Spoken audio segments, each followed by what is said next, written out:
There were 2 bullet holes at the scene, one in the victim and one in the clown.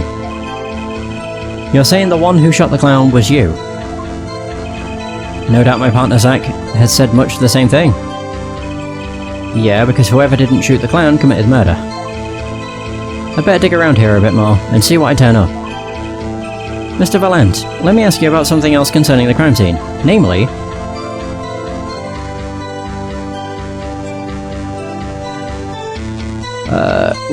number of pistols. How many pistols were there when you entered the room? By which you mean what exactly? Oh, precisely. I can't even read. 2 pistols were used in the Zach and Valent quick draw shoot 'em, correct? 1 for each of you. You're well informed. Yet. Only one of my old friends sat in the hospital room that night. Oh really? What did Zach tell me back in the lobby? There were 2 of them. But he took his with him. Of course I had no intention of shooting my mentor. I snuck into his room that night at the appointed time. And found there upon his bedside table 2 pistols. I took the pistol I had fired and placed it in my pocket. I see no problem with that statement. Only 1 pistol is visible in the photograph of the crime scene after all. So, you picked up that pistol and fired it? Then yeah, this is live. Indeed I did. Alakazam. Alakazing, alakaboom.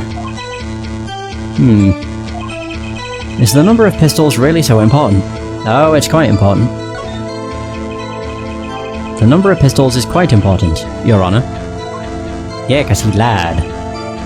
Very well. Please add this detail to your testimony. What can I do but obey? So only 1 pistol was in the hospital room that night. With it I shot the clown. Bullshit.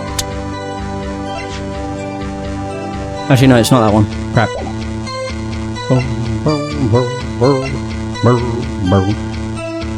Actually wait, no, it would be this. Because each pistol only had 1 bullet inside of it. Whew. For some reason I thought I had, like... I thought I had Zach's testimony or something.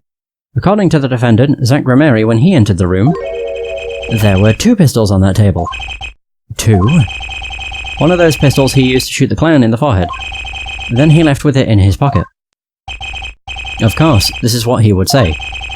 Unlike the hapless clown, we must assume our defendant had some brains in his head. Well, what about what Mr. Valent has told us? You see, there's something about his testimony that doesn't make sense. What might that be? I told you, I took the pistol that was there and shot the clown. That's your story, at least. But the rifling marks tell a very different story, Mr. Valent. Recall what Prosecutor Gavin told us. We compared the bullet taken from the victim's skull with a bullet fired from this gun. Alright, will do. Bye! So the rifling marks on the bullets were a perfect match. Ah.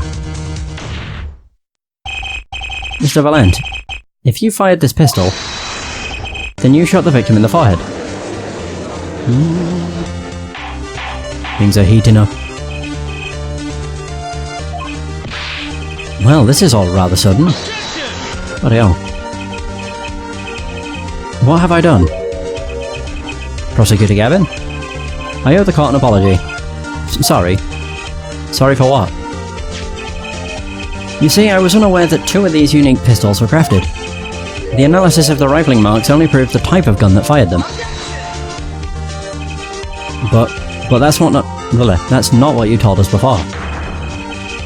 You said you'd verified the murder weapon. Which is why I'm apologising to you now. Quite sincerely, I might add. Ah, what a dick. Would you hold me accountable for a mistake made in my youth? That was just this morning. I am still young. And, I might add, it wasn't really my fault. If the defendant had only admitted he took 1 pistol from the scene of the crime, we would not be having this pleasant discussion now. Valant Mary? Yes, Your Honour? You are presented to this court as a decisive witness, but you've proven to be more divisive than decisive. It's everybody just muttering to themselves, or among themselves. You'll see, in time, how he's decisive. The testimony so far has merely been a review of the facts. The proof comes next. Care to elaborate, Prosecutor Gavin? When Mr. Valant entered the hospital room, the victim had already been shot. As his next testimony will prove, Herr Wright, the real fight is about to begin. Bring it. Very well. The witness will now testify to the court. Help us determine who shot what. Mostly so that I didn't have to grind a bunch. Boom. Done. I don't know why people give a shit, to be honest. Like, who cares? Who shot what? I arrived in the hospital room at the appointed time, which is to say, 11:20 p.m.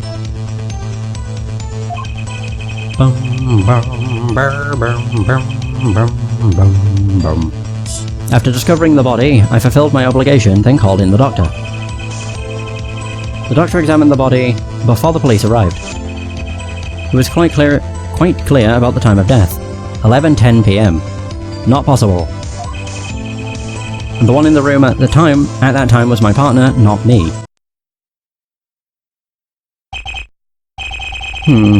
Those times are rather close, you have to admit. You're talking about an alibi established over a matter of minutes. I mean, you say you don't care, but you're asking. I don't really give a shit what people think of me and what I choose to do in a single-player game. It was mostly so I didn't have to spend shitloads of time grinding off screen. To use a 10-minute discrepancy as the basis of your alibi, because those games are needlessly grindy. It's easy to explain in this situation here, Judge. For example, take your debut hit single, 13 Years Hard Time for Love. Cue to the song, press the play button and it will play for 2 minutes, 15 seconds. Do it 100 times, the result is the same. Their debut single was only 2 minutes and 15 seconds long? What a rip-off. Magic is a world of utmost precision. Hocus pocus requires an admirable focus. And in the time of death, determined by the doctor, there is an incontrovertible truth. Very well. The prosecution warns us that we're dealing with rather precise times. Also, I will use the excuse that I was a lot younger. I did Monster Hunter World in It was either 2012 or 2013, so I was 6 years younger. We can expect the cross-examination to require the same level of precision. I would hope the defense refrains from its customarily broad, sweeping accusations. Lest we blur the focus this case so clearly demands, and I kinda just wanted the game to be less of a grindfest. Point taken. Baseless remarks will result in a penalty. Carry on, Mr. Wright. Carry on? Right. Because the only things I used, to be fair, I can't even remember, it was that long ago. But I know for a fact I used unlimited carvings. Mostly, so I could just go into like one of the gathering things and then just kill stuff and carve it until I had what I wanted. Who shot what? But to be fair, stuff like that is something I wouldn't do now. Because there's, well, I would say there's not much of a point. Depends on the game, I guess. I arrived in the hospital room at the appointed time, which is to say 11:20 p.m. Okay. 11:20 p.m. Can you prove that's when you arrived? Alas, such a feat may be beyond even the great Valant. For there was no one in that room but Magnify, and he was departed after a fashion. I have here defendant Zach Ramirez's sworn deposition. I snuck into his room that night at the appointed time. It was 10 minutes before I left the room, and the victim was still alive. The time indicated by this letter to Zach was 11:05 p.m. Exactly. Which means the witness could not have entered that room before 11:15. Because his partner was still in the middle of his crime. I see someone did their arithmetic homework. Oh, I know. I've already done a playthrough of Monster Hunter World. It took me about 80 hours. And it's not released yet, but all of the streams are available. And yeah, if the Monster Hunter Freedom Unite games, or the Monster Hunter games on the PSP were like Monster Hunter World, there would not have been a point for me to have used an unlimited cards cheat. But I literally only did it just to make it an easier game to cover. Actually, not necessarily an easier game to cover, more so one that was less of a time sink. You see, the defendant himself has corroborated the witness's testimony, and I know that Iceborne launched today. I don't have it, but I do plan to cover it at some point. Does that all make sense? Not a problem. I don't see any problem with that testimony. If you say so. Let's continue, shall we? Sometimes the most magical thing of all is the truth. Somehow I knew he was going to say something corny. After discovering the body, I fulfilled my obligation and called in the doctor.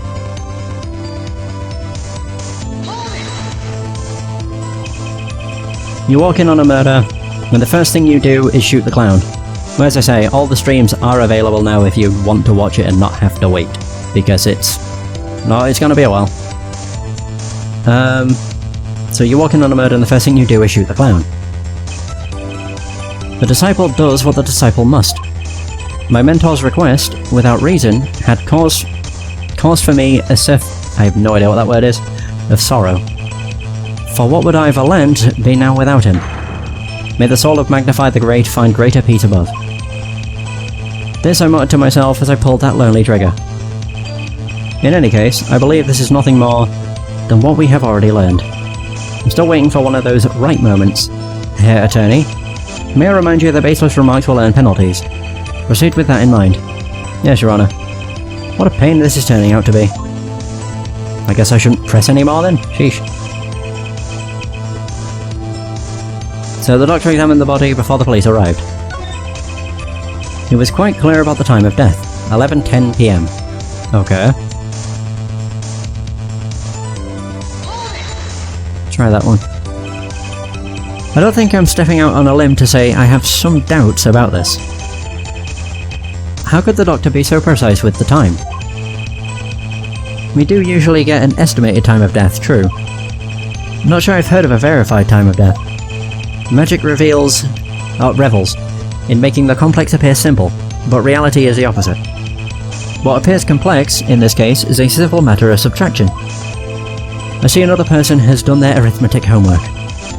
The point here is the IV the victim was taking. It's quite visible in the photograph on the scene, or of the scene. Oh, one thing I will say about Monster Hunter World, I went through the entire game using nothing but the bow. So, if that's not something you're into, then my playthrough will be terrible. I did use some of the other weapons, but it was only for like 1 or 2 hunts, and then I just went back to the bow, because I love the bow, it's so good. Recall what we heard earlier about the victim, Magnify Grimeri's schedule. Every night at 11, Magnify took an IV drip for 30 minutes. I can see the IV bag right there, yes. Now look a little closer. Follow the tube down from the bag to the end. Oh, the fact that it's not connected. Ah, the needle's been removed. Doubtlessly it fell out when he was shot. That would seem to be the case. When the needle comes out, the IV no longer drips. It just sort of leaks. You could just measure the remaining IV liquid. Precisely.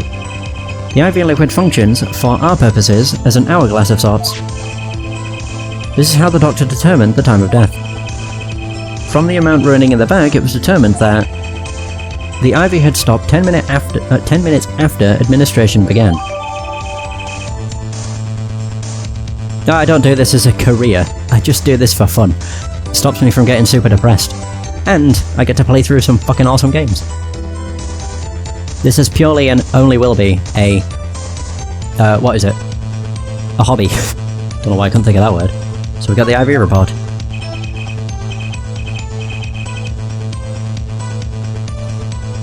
And so it was. When I, Valent, entered that room, 10 minutes had passed since that horrible crime was committed. And this is proof. Well, Mr. Wright? Did that seem important? Yeah. Well, seeing how it is the biggest clue we have to the time of death, I'd say it's very important. Agreed. It would be hard to imagine a more precise way to determine the time. Behold the power of arithmetic. Very well. The witness will add this detail to his testimony. Sometimes the most magical things of all is the truth. Oh, I said that before. So the water of life springs not eternal. The remaining IV liquid proves my innocence. That's a really odd, really weird thing to say. Did you notice the IV yourself by any chance? When first I entered that room, the stench of gunpowder assailed me. Next, the mark of death upon my mentor's forehead. And then, his left arm, did I spy, arose, drooping and wilted. Alright dude, see you later. Thanks for stopping by, and apologies for being a dick. It's Thorn, the discarded IV needle, but I do get that question a lot. And it's mostly hostile, so I'm usually a bit of a prick myself. Knocked from the vein by the force of the shot, luckily for you. If that IV had not been there, why you might be a suspect. Indubitably so. I might say it's thanks to my lucky colour. Your lucky colour? Indeed. Even today I wear it proudly upon my suspect self. For it always, without fail, brings me luck. Why, when Zack and Valant won their first Magician's Grand Prix. Yes, the very one held by the Association of International Magicians. I was adorned in this attire then too, and our trophy, a bust. Ah, what a day that was. What the hell is happening? This is one trip down memory lane no one needs. My lucky colour, yes indeed, and that IV too. I say, I think 'twas hued especially for me, Valant. That does seem to be the case, indeed. What? I'm confused. The IV's green. Well, Mr. Wright, any thoughts on this testimony? Valant sure looks happy with himself. Okay, how about this lucky colour testimony? Contradiction. His lucky colour's yellow. That's what he's wearing. The IV's green. It certainly sounds like your lucky colour's brought you plenty of luck. But not this time. Mr. Valant, your lucky colour's betrayed you. I'm afraid you've lost me. Well, the music stopped, so that's a good sign. Your Honour? The witness's testimony just now clearly contradicts the evidence. What? What do you mean? Please recall my warning at the beginning of this cross-examination, Mr. Wright. Baseless accusations will be duly penalised. I do hope this latest accusation is well based. Don't worry, I've got all your bases right here. Very well. Let's hear the defence's claim. Where is your evidence that contradicts what Mr. Valant has told us? The crime scene photo! I'll just double check it just to make sure. Yeah, that's green. That ain't yellow. Maybe he's colourblind. The crime scene tells all, Your Honour. The photo of the crime scene? All this talk of colour has me yearning for black and white. Clear-cut simplicity. Tell us, Herr Wright, just where is the contradiction in this photo? My pleasure, and I assure you, it's quite simple. But I can't promise anything in black and white. Yeah, we need colour for this. Let's hear what Mr. Wright has to say. What in this photo contradicts the witness's testimony? The IV colour! As you can see, it's green. Valant Grimeri, let's get one thing straight about your lucky colour. It's yellow, yes? Kind of takes the mystery out of it, but yes. Something wrong with yellow, Mr. Wright? Yes, there is. Decisively wrong, in fact. Take another look at the photo of the crime scene. My goodness, what's this? Confusion, doubt, tell us, what do your elderly eyes spy? Even my elderly eyes can see a problem here, Mr. Valant. Look at that IV bag. Oh.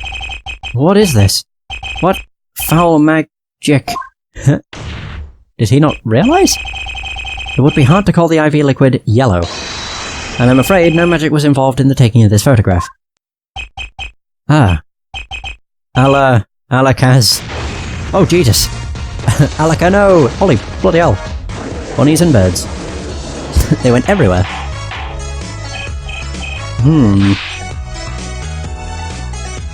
So what does this mean? This is some kind of mistake. Yes, Prosecutor Gavin. Your witness's mistake. So it would seem. The greener they are, the harder they fall. Oh my god. I suppose there's no substitute for experience. Valankrameri, as you reminded us several times, your lucky colour is yellow, but the IV is clearly not. Well, this contradiction can mean only one thing. Oh crap. And to think you almost had me. I see your true colours now, Ace Attorney Phoenix Wright. Something you'd like to tell us, Prosecutor Gavin? As far as this court can tell, the witness's testimony does contradict the evidence. Yes, a contradiction. One that I shall be pleased to hand right back to Mr. Wright. How do you mean? How? Because the witness has made no mistakes. I agree, at a glance, the IV liquid does appear a sort of greenish yellow. But I assure you, the liquid itself is quite yellow. Yellow liquid? How can you say that? As far as I can tell from this photo, it's green. Yes, but what colour is the IV bag itself? Oh, fuck. It's blue. Mix them together, what do you get? The bag? You mean the plastic bag on the hook? It looks like a... I want to say a light blue? Precisely. Figured it out yet? Put a yellow liquid in a blue bag and... you get green. This, incidentally, is the liquid's true colour. I see. Your explanation does have the ring of truth to it. Oh dear. Shit! As I thought. There's no substitute for experience, Prosecutor Gavin. What? You may tell a good tale. But, you've just proven something rather grave. For you, that is. Grave? The liquid in the IV is yellow, yes. But how did this witness know that? Oh. Okay, yeah. It's quite unnatural when you think about it. You did think about it, didn't you? Ah. I guess not. Your Honour, the defence requests an explanation from the witness. At the scene of the crime, the IV liquid appears to be green. So let me ask, how did the witness know the IV liquid was actually yellow? Pursuit! Oh my god, it's the classic Pursuit too! What the hell? Alaka's OMG! Oh yeah. Order, order, order! Mr. Wright, you will explain this at once. The witness clearly knew the colour of the IV liquid. So I'm sure it means something, but what? I can think of only one possibility, Your Honour. The witness, Valankrameri, has testified that the IV liquid was yellow because it looked yellow, he'd seen it before, he knew the IV liquid's colour. He'd seen it before. From the facts before us, the answer is clear. The witness knew that the IV liquid was yellow. Why? Because he'd seen it before. But not inside the blue bag we see in the photo. He saw the liquid by itself in a clear, colourless bag. I suppose he would have to, or would have had to. I'm still not clear as to what this all means, or what all this means. Ask yourself, why would he know if he didn't work at a hospital? That's where you'll find your meaning, Your Honour. I'm afraid I find nothing, so what if he knew the IV liquid's colour? Leave the getting excited over absolutely nothing to our teeny bopper fans, yeah? Okay. The IV liquid is the only evidence proving the time of death. A 30-minute hourglass. With 20 minutes worth of sand remaining. Your claim, Prosecutor Gavin. I remember it well. However, there's a critical difference between an hourglass and an IV bag. But wait, I know. An hourglass uses sand, but an IV bag uses liquid. I'm right, right? As much as it pains me to say this, Your Honor, no. Unlike the sands through an hourglass, IV liquid enters the patient's body, at which point, like magic, it disappears. However, what if the amount of IV liquid had increased? You couldn't tell, could you? After all, there's no way of knowing how much went in. Let me get this straight, Herr Wright. You're saying the witness watered down the victim's IV bag? Not with water, but with IV liquid. That's how you knew the IV liquid was yellow. Now wait, I said wait. How might an amateur such as myself essay to perform such a task? I'm an amateur too, but I can pour water into a cup. I'm afraid there's quite a big difference between a cup and an IV bag. Quite. Can you prove our witness is capable of such a feat? He has a point, amateurs. I, at least, would have some difficulty pouring IV liquid into that bag. You don't need to be an expert to see the look on the witness's face. He added liquid to that IV to throw off the time of death. I tire of these fairy tales lacking evidence. Well, Mr. Wright, any solid evidence to bring us back down to earth? Valanque Mary? I'm afraid your magic won't serve you well in a life of crime. Might I ask what you're strongly suggesting? Magic relies on props, and props become evidence. Our witness was certainly able to increase the amount of IV liquid in the bag. All he had to do was work a little magic, and the prop was the syringe. The victim's syringe is the perfect prop for the magically increasing IV trick, and easy enough for an amateur to use. What kind of evidence is that? The syringe was clean, not a trace of liquid in it. And don't you find that odd, Prosecutor Gavin? Well, what? The victim had the syringe to administer his insulin shots. There should have been traces of insulin left inside. Well, Valanque Mary, as you pointed out yourself, the IV liquid makes the perfect clock. One that you could manipulate at will. Alakazar. Oof.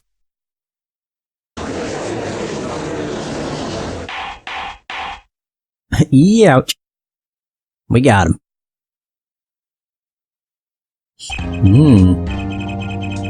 I do believe, well, with this being his first, that the burden of this trial has been a bit too much to bear for Prosecutor Gavin. I'm afraid that while there is a doubt as to the amount of IV liquid in that bag, the time of death cannot be proven. And that brings our trial to a close for today. Well, maybe I can squeeze an extra day out of this. I could do a little much needed investigation work. I say there are no objections. Court is adjourned. What a dick. Bum. Of course. Truly, there's no substitute for experience. Nothing blinds one to the truth so effectively. A word to the wise. Underestimate the young, and they'll sweep your feet out from under you. In a way you never ever expected. You see, I know exactly what you're thinking. What's he talking about? You say the witness used the syringe to manipulate the level of IV liquid. But there is no proof. There's no proof he didn't do it either. Yes, quite true. Huh? He's admitting it? Nor was this witness quite as decisive as I had hoped. This, I admit, after all, why linger in the past when the future holds so much? You have something in mind, Prosecutor Gavin? Proof, Herr Judge. I have another way to prove my case. With evidence, no less. What's this? This is the victim Magnify Grammary's diary. Diary? After going into the hospital, Magnify began writing his memoirs, it seems. The story of his birth, his startling debut, and of meeting his disciples. It seems he intended for the last chapter to end quite appropriately with his death. Wait, that book doesn't say what the reason was, does it? The reason why his disciples couldn't refuse his last request? Sadly, it does not. What's important here is on the last page. Apparently, the victim wrote in his journal that night,